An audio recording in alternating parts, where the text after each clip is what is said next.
called Earth Heart.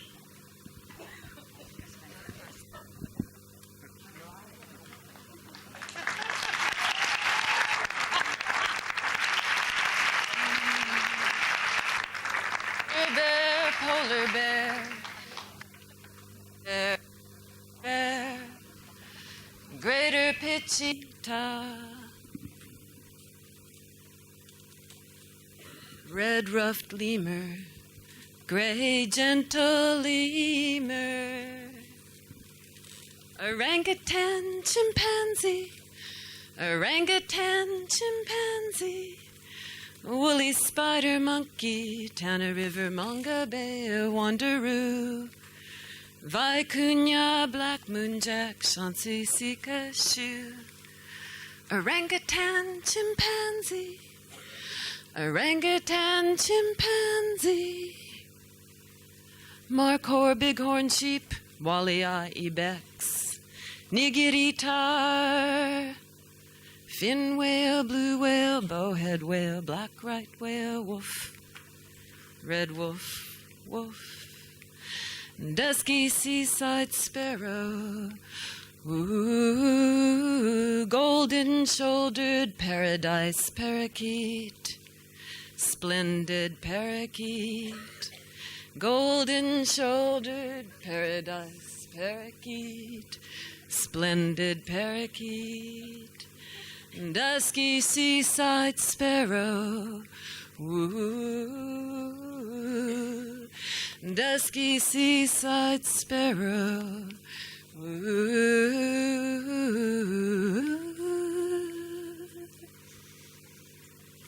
Hi.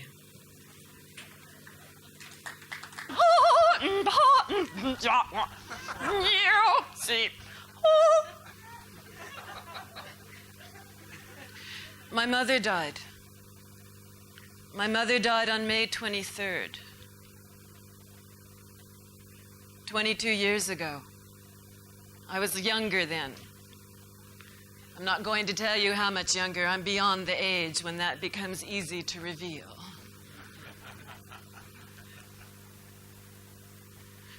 And I was in a workshop this afternoon, or do you call them seminars? I know there's something politically correct, but I haven't figured out what it is. Where's my catalog?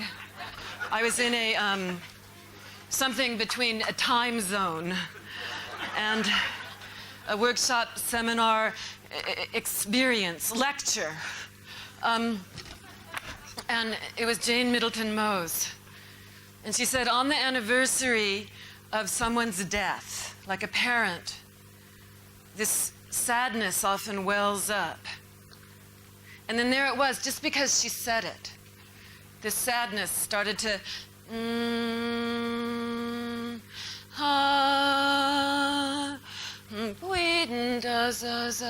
well up. From my dead mother. Only dead isn't right anymore, is it? My passed into the land of mother. And so I wanted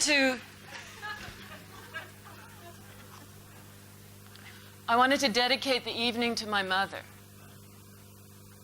and to your mother, and to our mother, the earth. The earth is my mother. She holds me warm against her breast. I can feel her breathing. And when I die, I become a part of the earth is my mother. Her waters clean me of my fear. She feeds me of her body. And when I die, I will give her mine. I wanted to dedicate this evening to my mother, and to your mothers, and to our mother. Amen. So I want to tell you something about my mother. When I was in the 4th grade, what is that, 9 years old, 8 years old, something like that. I don't know about here in Ireland or in Europe, but in California where I was raised, we had to do those atomic bomb exercises. We had to exercise and prepare for the event of an atomic bomb. Now, one 8-year-old, it was usually a blonde girl who was considered to be very responsible, was selected by the teacher to be the one who would risk her life by taking an extra few moments to shut the cloth curtains.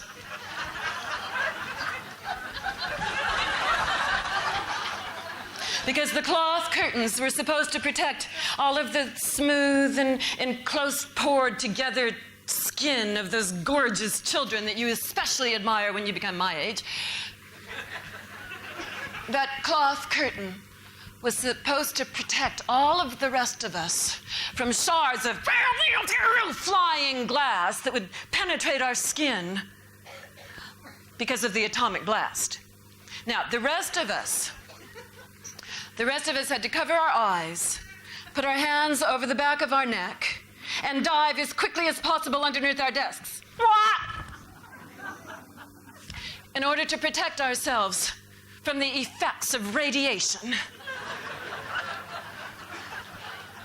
Now, my mother, who's a rebel, wrote a note to my teacher, which I had to fold up and carry in a small envelope and hand to Mrs. Nelson. Dear Mrs. Nelson, I will not allow Nina to participate in the atomic war preparation exercise. I believe that atomic war is an unthinkable possibility. By agreeing to let my daughter participate in the atomic war preparation exercise, I am, by moot assent, agreeing to the possibility of what I consider to be beyond the realms of what is humanly ethical. Sincerely, Mrs. Wise.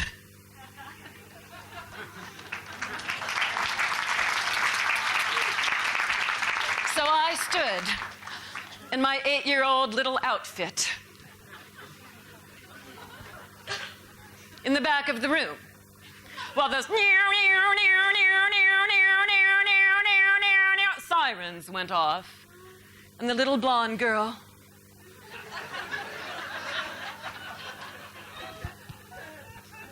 and everyone else stood in the back of the room hating my mother.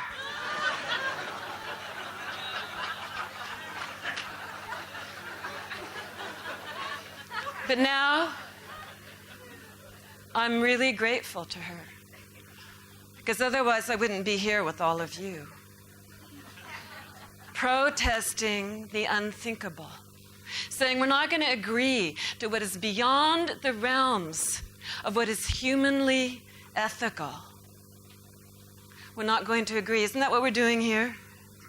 And I am really honored to be here. And I really want to thank Ralph Metzner, who put this thing together. I witnessed some of those meetings where we had to discuss you don't realize what goes into organizing 1,500 and everything. I mean, you just go to the Marquis or the Magerden or the Huzamonga. But someone had to figure it out and name everything. Marquis, this is good. Very good, yes. This resembles a marquee, like I always imagined a marquee to be. A big white tent.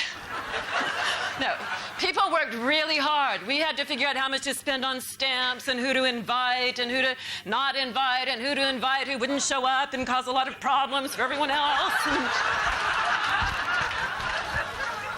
We had to count things, group types, colors of skins, political orientations, the therapists balanced with the anti-drug, the addicts with the not and the addiction. It was hard. And I'm really honored to be here because all of my heroes, or heroine heroes, is there a sort of mutual word, gender, hero-y. They're all here. I've never seen a lobby like this before. I mean, I'm willing to leave the conference behind, but I'd like to take the lobby home. And put it in my living room, which is about half as big as this stage. And then I'd come home, and there would be Thomas Berry and Jack Kornfield and Stan Groff and Christine, and they're just all in my living room, drinking Guinness or something.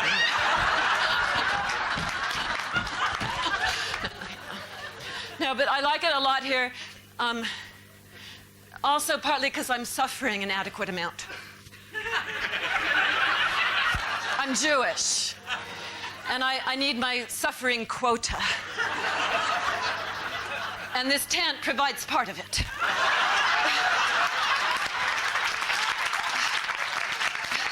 I just think it is fantastic that about 722 of us flew from California across the Atlantic Ocean, and we landed on the little green isle, and we dove into a tent with no windows and little straight rows all rammed together,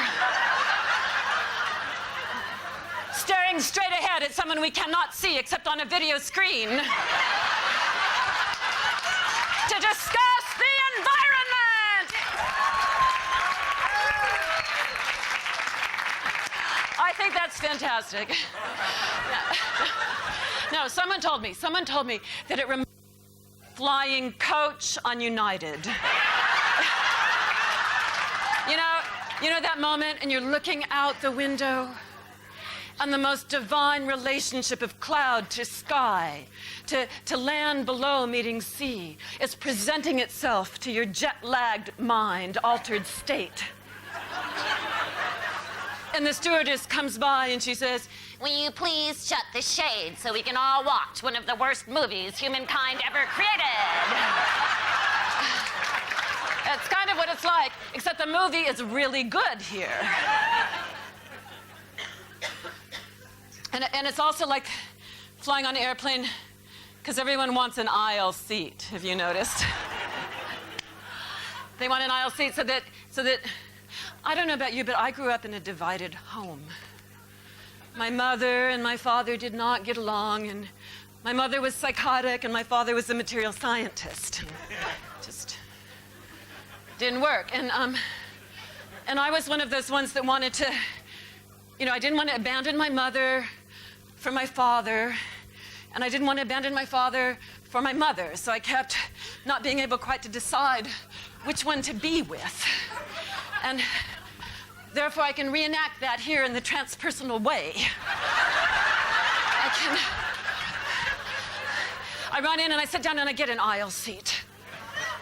And I stay for about 3 minutes until there's a pause. And my doubting mind has a moment to emerge. And I think, okay, this person lives in California. I can see them back home. I think I'll go over to Mangerton. And I get an aisle seat and I sit. And I go, okay, now this is a man speaking a white man, and I'm really a feminist, and I'm going to go listen to the woman over in the... This is a woman, but actually I feel really guilty because it was a Native American I walked out on. So I think, can we just all be together? And not only that, but I was on a panel the other day on this stage, and I realized you can see people walk out. You think you're invisible. I was so relieved when Rupert explained to us how other people could perceive our thoughts or something. I think you can do it even if you're not a cat or a dog.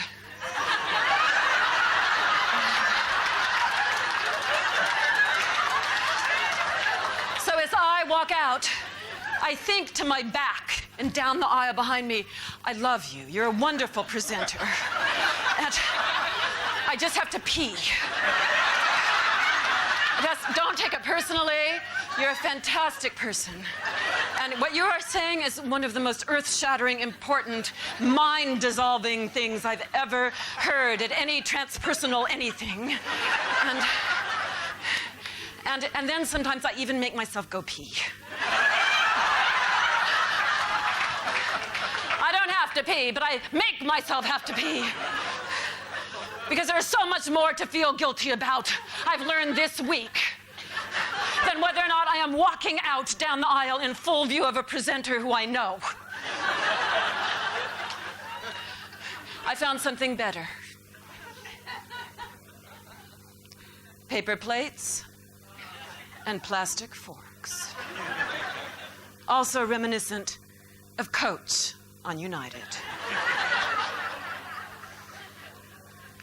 Not only paper plates, but those flimsy kind. I think of it as acting kind of like an equalizing factor.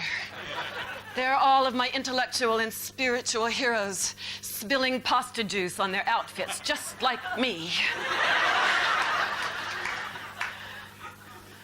And then there's the fork. Do I throw the fork away or do I save it? I could save the fork and use it later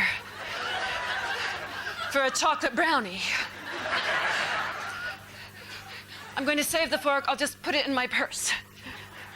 I pull it out a couple of hours later. One of the tines is missing. I don't care. It's a now 3-tined fork, like those ego destroyers you find in Tibet.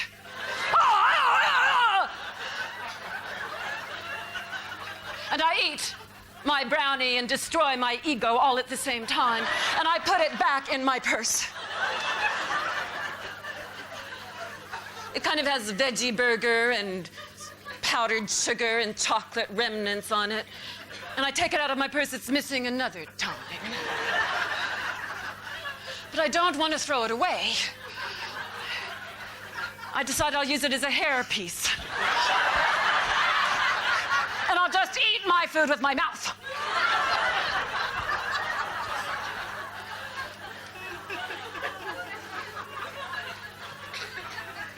But where else in the world can you have one of the most amusing and renowned biologists stand on stage in front of 1,500 people and assure us that cats can answer telephones?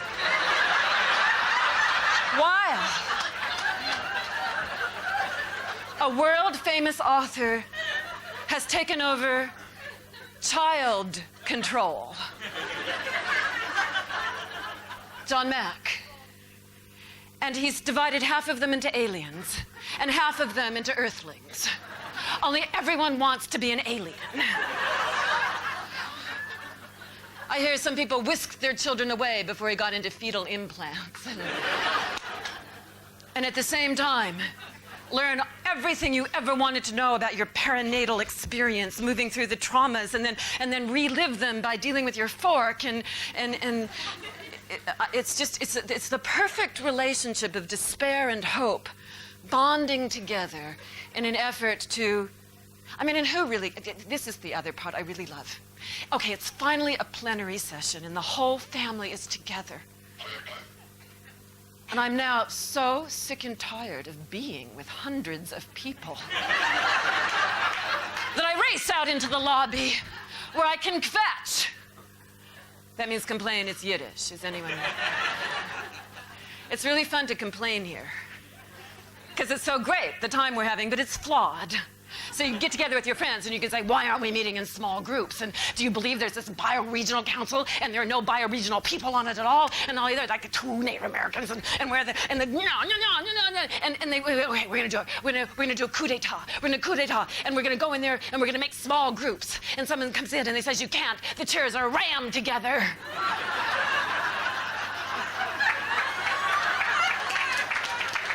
I find this a completely satisfying experience followed by a hot tub in bubbles, which is followed by breakfast in the big room, because I'm lucky enough to be a resident of the Great Southern. Is it Southern? Does anyone know where? I've never left the hotel yet. I've gotten really intimate with the bioregion of the hotel.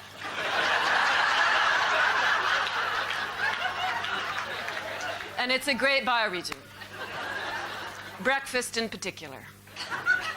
You go by and there's soda bread, wheat bread, rye bread, all with labels and the ingredients. There's butter and there's jam and there's tea and there's coffee and there's milk and there's wheat flakes and corn flakes and porridge and pancakes and syrup and melon in a huge bowl and croissants. You sit down at the table and you nibble away until a very elegant waitress walks up and says, "Would you like to order your breakfast now?" I'm in heaven here. I love it. And I want to thank all of the organizers and presenters. It's really extraordinary, yes?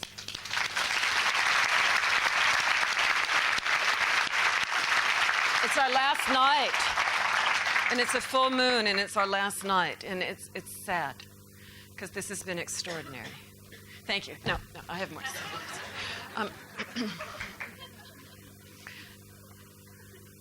So having breakfast here reminded me of a breakfast I had in Thailand. I was at an ashram called Wangzanit that's run by Sulak Sivaraksa, who's here, an extraordinary man who will present tomorrow. And it was one of those Thai breakfasts. They take breakfast very seriously. There's noodles with little unimaginable pieces of something, and then there's rice with more unimaginable, and huge, and you're sitting there and it's hot and you're sweating and it's 6 o'clock in the morning and you've already meditated and done your yoga and you're about to do really excellent political activism. Very satisfying situation. Enhanced by an extremely handsome young man sitting across the table facing you. When you're my age, handsome young men have a particular appeal. Sort of, general gratitude for the nature of youth and nothing personal. And you say, "What's your name?" Just, to be polite. And he says, with this huge smile and dimples and that perfectly chocolate smooth skin and hair down just about to the shoulders, he says, "Boon Chan." And the smile goes wah across his face. And you go, "I think I better go home now." No. What does that mean, you say? And he says, "Well, Chan means moon. And boon means..." And then he paused. And he blushed. And he looked down at the indescribable food in his plate. And he said, "Boon means good. Full. It means full moon, but boon means good. Good like when you do a good deed." And then he said when he was a boy, a little boy, he grew up in the northeast of Thailand called Isan, where most of the people are rice farmers. And he was a buffalo boy. Hi. Make yourselves at home. Just find a seat in the front row, even though it says reserved. We've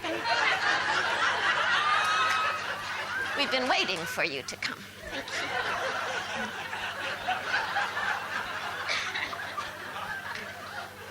you. Are you comfortable yet? I'm one of those types of people that's concerned about other people's comfort. I'm getting quite hot up here. Okay. When he was a young boy, he was a buffalo boy. And he would get up before dawn. And the water buffalo in Thailand, Siam, we call it. The water buffalo in Siam have these long horns that go out to here. And these long noses that go out to here. And he would climb on top of the buffalo and hold on to his horns and fall asleep as the buffalo plowed the rice paddy. Because the buffalo knew exactly where to go. And then right as the dawn would break, he'd lie back on the buffalo and he'd watch the colors pattern the sky. And then he said, at about 10 o'clock, when it was hot, the buffalo and the boy would go into the river that ran through the village, and they would swim together. The buffalo with its long nose and its horns, and the buffalo boy.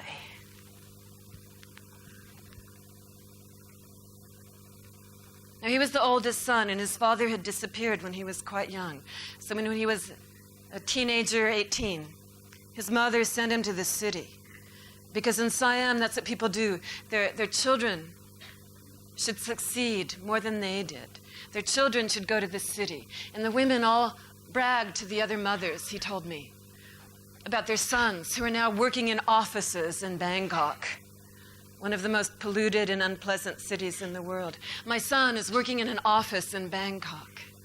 And Bunchan went to the university and he studied economics. And he said all he heard was profit, profit, profit, profit. And it didn't make sense to him.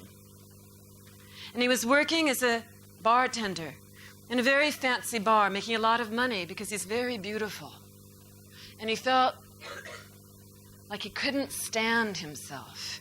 He hated what he was doing. He was ashamed. And he'd go to school and it would be profit, profit, profit. And he'd go serve alcohol to people. And he was very beautiful. And he was making a lot of money. And he didn't like himself. And he would go back to school, profit. And he'd go back to work, profit, and alcohol. And he went back home.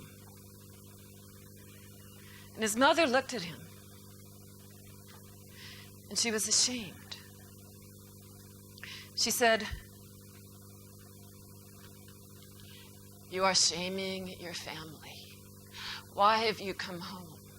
I said, "Didn't she miss you?" He said, "No.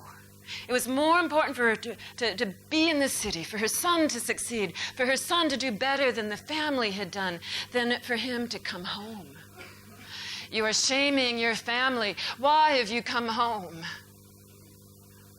While he was in school, he'd read Fukuoka, Masuo Fukuoka, the Japanese farmer, who's very famous for his techniques of natural farming. And he said in his book, you don't use pesticides, you don't use fertilizers, and you don't weed. And it was the only thing that had ever made sense to him. So he went home and he begged his family to give him one of their 4 plots of land to plant rice naturally. And they said, not only have you shamed your family, but you're going to ruin our economic base. We will not allow you to do this. We will not allow you to do this. But he was the oldest son, and he's very charming. And they gave him 1/4 of 1 plot. Bunchan says that because of all the fertilizers and the pesticides that are washing into the river that runs through the village where he used to swim with his buffalo after watching the sunrise, that all of the fish are developing skin diseases. But the people still eat the fish because that's what the people have always done. 1/4 of 1 plot of land, and he planted Fukuoka style, and he didn't use fertilizers, and he didn't use pesticides, and he did not weed. And his rice grew so strong that it produced 115 kernels per stalk, while the other rice was only producing 85 kernels per stalk. And he took his bushel of rice to the small store in the village that buys the rice from the farmers. And it happens to be the same store that sells the fertilizers and the pesticides. And they said, we're not buying your rice, it's too tough. But he stood his ground, and he's very charming. And they bought his rice at a lower price. And he went back, and his family gave him 1 whole plot of land. This is a true story. And his rice produced 115 kernels per stalk, while all the other rice was only producing 85 per stalk. And he took his bushels of rice to the store. And they couldn't refuse him anymore, because 50% of the village had converted to natural farming. There are 1,000 farmers in the village, and 500 of them are doing natural farming. And next year, 750, and Bunchan gets 2 of his family's plots of land. And next year, 823, and Bunchan gets 3 of his family's plots of land. And it's spreading. And I said, how did you have the courage? He's 23 years old. I said, how did you have the courage when your family was so ashamed? How do you have courage to stand up with all of that shame from your mother and your father who was never there? And he said he's a bicyclist and he has these lean, long arms and muscles. He said he was bicycling through the country fasting, sleeping outside by waterfalls and rivers. And he had a vision. He said the sun was coming up, and he remembered seeing the patterns of the colors in the sky when he was a buffalo boy at dawn. And he realized that he loved the land and he loved the people. And that was the most important thing in his life. And that he could only do what he knew in his heart was right. Because he'd been raised as a Buddhist, to listen quietly to the deepest murmurings of the heart. And he knew he could only do what was right. And that's what gave him the courage. And I looked at him with those dimples and that huge smile. And I said, I want to tell your story. I want to write it down. And he said, no, there are too many books. All you need to listen to are the words of the Buddha. All you need to listen to are the quiet murmurings of the heart. Now, I had a little murmuring the other week. I was in Brazil last week. People are leaving. They don't like me. They have to pee. I'm not doing good enough.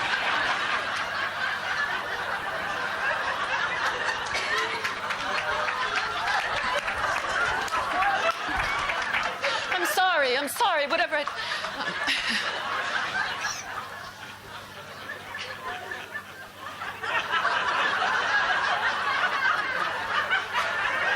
Okay, now's the time. Anyone who wants to leave, I'll go at once. I had this wonderful idea. I thought at the next ITA conference, they should have guards at the door. Just like they do at EST. And once you've entered a room, you cannot leave, even to vomit.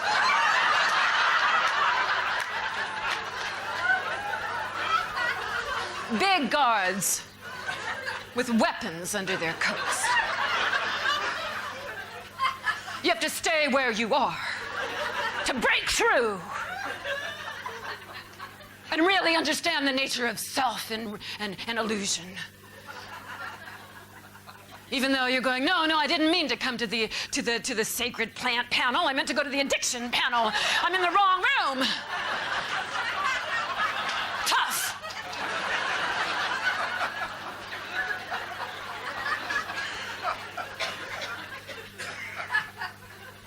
I had a little quiet murmur. It's easier to listen to the funny stuff. A little quiet murmuring the other day.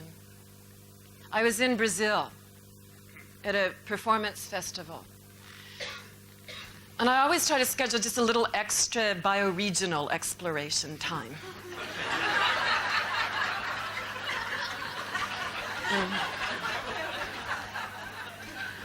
I'm a good person, basically. I am. I try my best. We're all doing our best.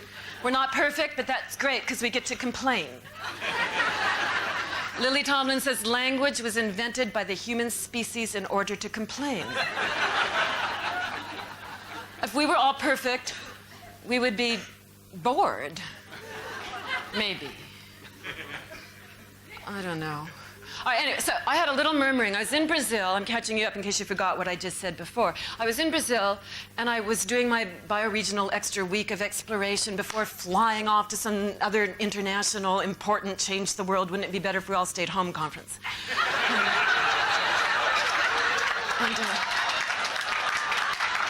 And I decided to visit the Pantanal. Does anyone know what there are a few Brazilians here.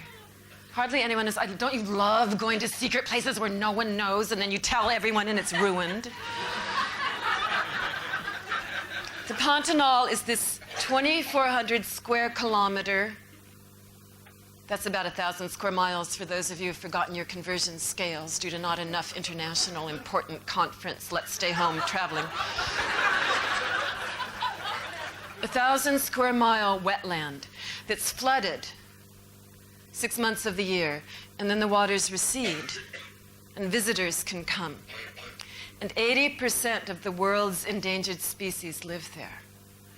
And I felt like I was going on pilgrimage because I wanted to see the animals while they were still there.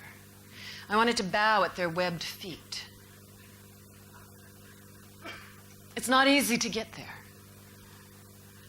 Not because it's a wild terrain, not because there aren't airplanes flying in, but you try dealing with travel agencies in Sao Paulo. It was a true pilgrim. We went to one travel agency one day. She said, we said, we'd like to fly to Cuiabá. She said, there are no flights to Cuiabá. You can fly to Campo Grande, and then you have to get a special air taxi. It'll cost about $800. The planes leave at 8, 10, and 12. They come back at 4 in the morning. I said, isn't there a discount? I'm Jewish. She said, yes, Vargi is having a discount. You can fly for $300 to Campo Grande. It'll only cost you another $600 more to take the air taxi. We said, well, think about it. It was a little beyond my budget for bioregional exploration. We went back the next day and happened to pass another travel agent. And with slightly guilty feelings in our hearts and minds, we entered the door. We said, we'd like to go to Cuiabá. He said, yes, there are 3 flights a day. And they leave at 10, 12, and 6, and it'll cost you $800. We said, there are no flights. The woman yesterday, she promised us with a sincere look in her eyes, the planes don't go there. He said, of course they go there 3 times a day. It'll cost you $1,200 round trip. We said, we'll have to think about it. We went home. We went back to the first travel agent, feeling really guilty now. We said, we'd like to fly to Cuiabá. She said, there are no flights to Cuiabá. We said, there are! In Portuguese. Si! She checked her computer. Flights. And they only cost $300. And they left at completely different times. And they didn't have to come home through Brazil. It was complete Twilight Zone experience. But we were determined. We held our ground. We said, we'll take the ticket right away before reality changes again.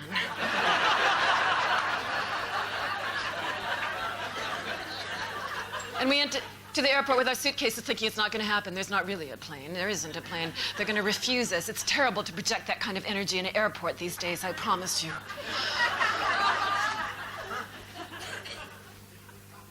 On the way home, I had bought maracas. And a brown part was sticking out of my purse. And the guard said, stop. You cannot take that onto the airplane with you. He imagined me stabbing the pilot. Hijacking the plane with my maraca. Samba, everyone. Samba. Okay, so we get there. And at the airport, we are met by a very quick-speaking, nervous, chain-smoking guide into the Pantanal, who's from Lebanon. And every time we tell him about where we want to go, he says, oh, that gives me chills.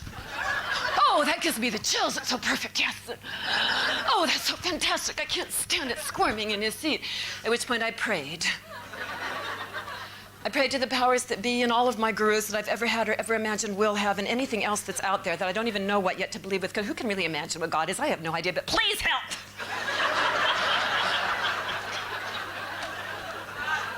And he said, I can't go with you, but I'm going to get my assistant. At which point someone appeared who had done a 5-year yoga retreat. Had been a vegetarian. Had studied the Bhagavad Gita. Named Bonifacio. Good deed. We said, we'll take him. He ran off and found a short, wide, Japanese, Brazilian, yellow jalopy driver named Yamazaki. And we took off into the Pantanal and arrived at what they call a fazenda, a little ranch, very late at night because the tires blew and we had to get new ones and dust and gas. And in the fazenda, we walked in and there were about 6 tourists singing bad Spanish music at the top of their lungs, drinking a lot of aguardiente, and a TV with a satellite dish, blaring Brazilian television. And I thought, this isn't what I had in mind.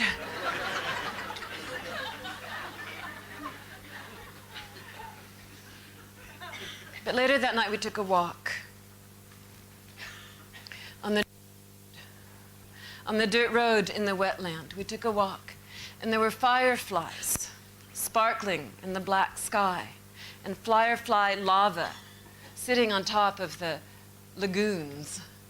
And you thought that the larvae were the stars. You thought the stars were the fireflies. You thought the fireflies were something from a dream. And you thought the stars were the fireflies, and the larva was all reflecting and telling you the same thing, while the insects...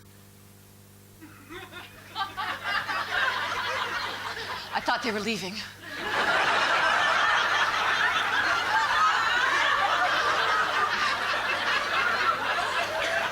They're not leaving. I'm having technical troubles, and they're really very beautiful men helping me. That just shows you how you can put your own grid onto reality.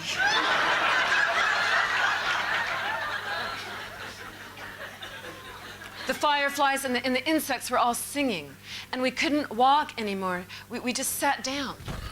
Now, none of you can see me. You have to look at the TV screen.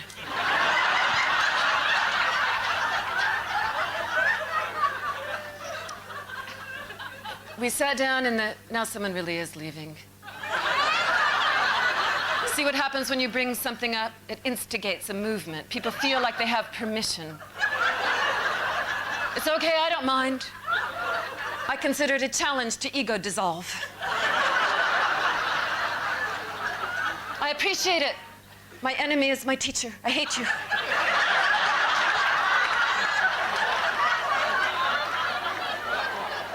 It's your loss. Just wait till you hear later what everyone says about the next part. Where are those guards I ordered?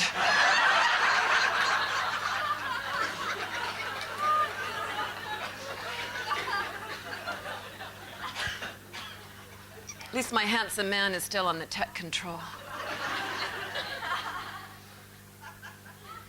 Where were we? Fireflies.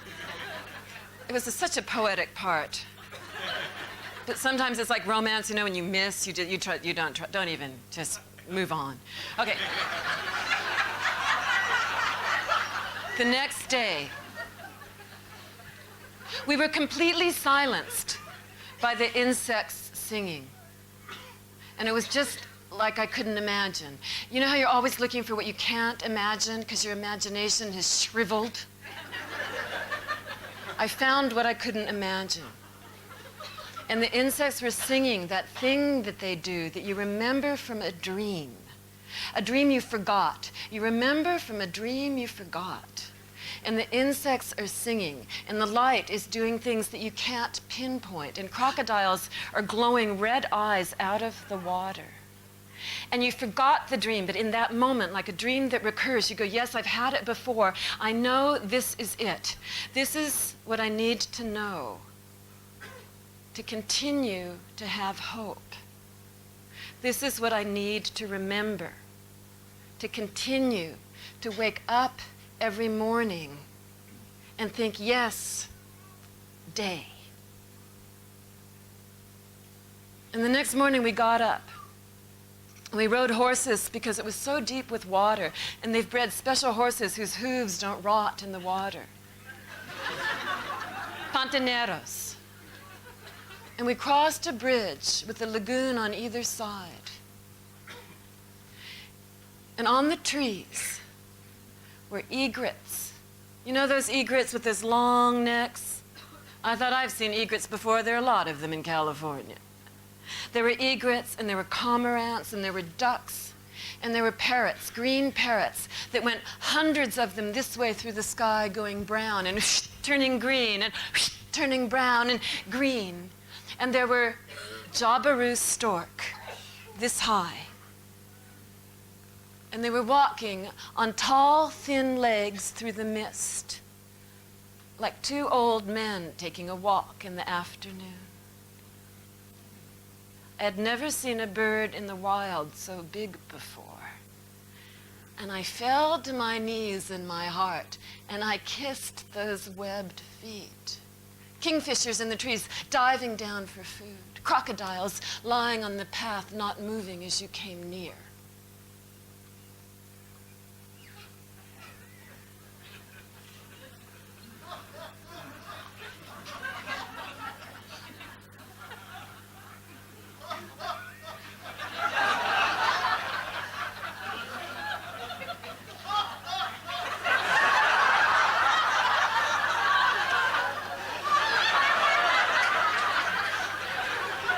And then we went out to I don't know the politically correct geological term anymore. A big wet place. Is it all right to say wet? Very wet. And we got in a flat-bottom boat with a man and a pole. And everywhere you looked, and it's flat, so you can look for a long time. The moon there sets into the ground. I'd only seen the moon set into a mountain or to an ocean. Have you ever seen the moon, and it gets orange, and it's a crescent, and it just falls into the ground? Into the ground, and you kneel down so you can continue to look at eye level until you're lying flat with the alligators. Flat, forever, 1,000 square kilometers, 2,400 square kilometers, 1,000 square miles of flat, wet. And there are lotuses every few inches blossoming out of the wet. And other lilies I don't know the names of. Flowers forever, and the skies are poofy in the sky, and there are thousands of birds flying across the sky. And we went fishing for piranha. And every 2 minutes, another sparkling yellow short thing with enormous amounts of tiny teeth, hungry as hell, would bite. Crocodile, piranha, birds eating fish, fish eating fish, crocodiles eating everyone. Everyone was eating everyone. And it was the most beautiful place I'd ever been.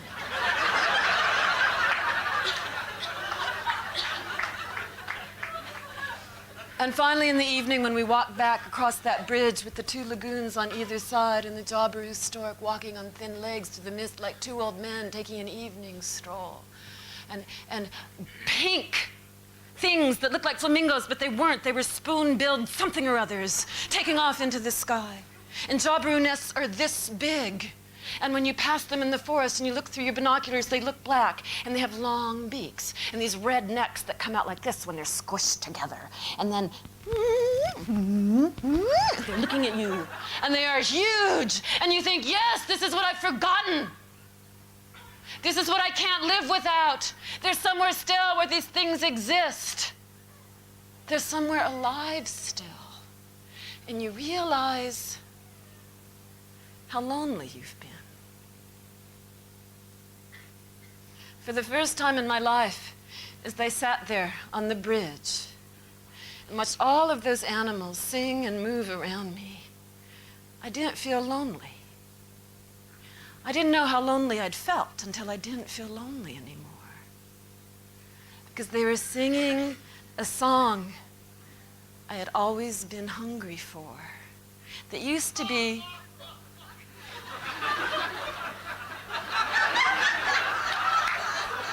Excuse me, we're having a serious poetic moment. Where's the guard? Only a few people get to leave. Oh, well, another bad romance. Let's move on. That was a climactic moment. I looked at a television, TV thing, document, someone videotape. What do they call it? Video. And there's an Aboriginal woman. And she had no teeth, and she was very old. And it was a Lands Right documentary. And she looked right into the camera with these no teeth. Can I do this? She had no teeth. I can't really imitate it, but she looked right in the camera with no teeth and a wrinkled face and that kind of old indigenous beauty that your cells just oh, I want to say we're sorry and please and yes and can I ever and how did it and anyway and she said before she died, she wanted her land back. Not to own land. But she wanted to go lie down and die with those sounds in her head. And I understood why.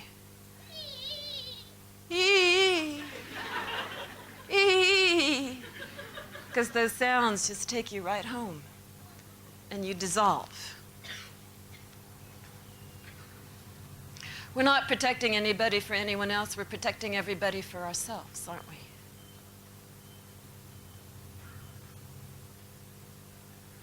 I had that murmuring in my heart to go to the Pantanal so I could tell you about it. To bow down at the webbed feet of things, in the eyes of things that understand stillness.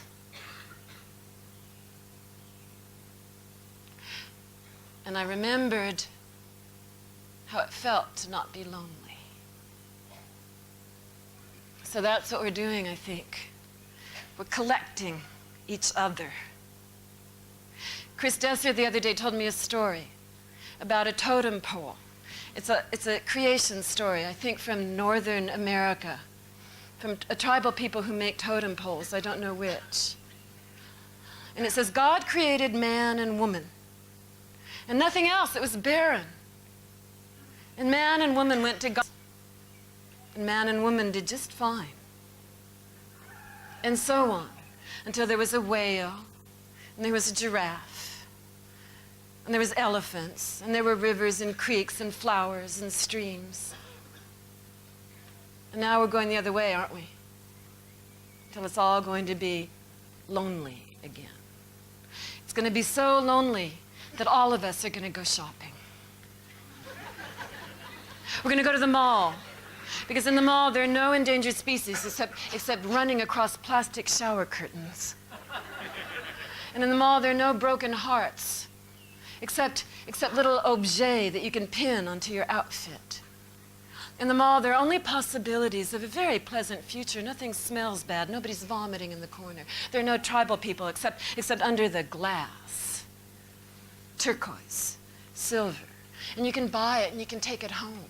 And you can keep buying it and you can take it home. And you can keep buying it because you're so lonely.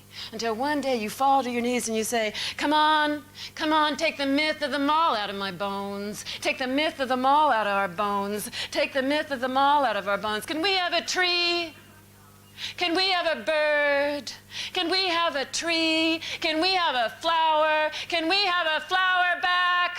Take the myth of the mall out of our bones. Take the myth of the mall out of our, please. Take the myth of the mall out of our bones and let us have what takes us home. We've all come here, I think, because we're lonely.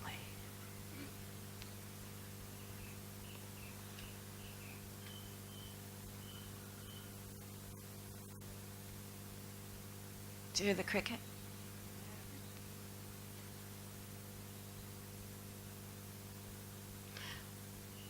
We're either going to keep being lonely or we're going to turn it around and bow at the feet of webbed creatures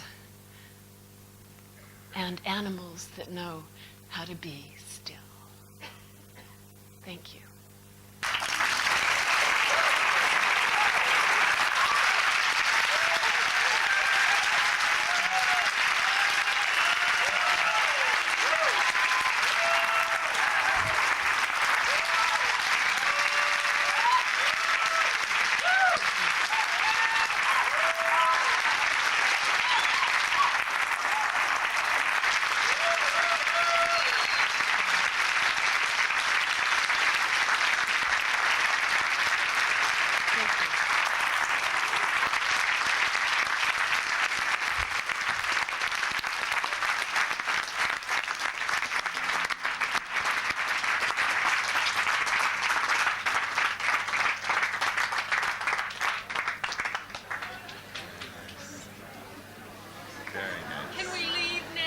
You can leave now.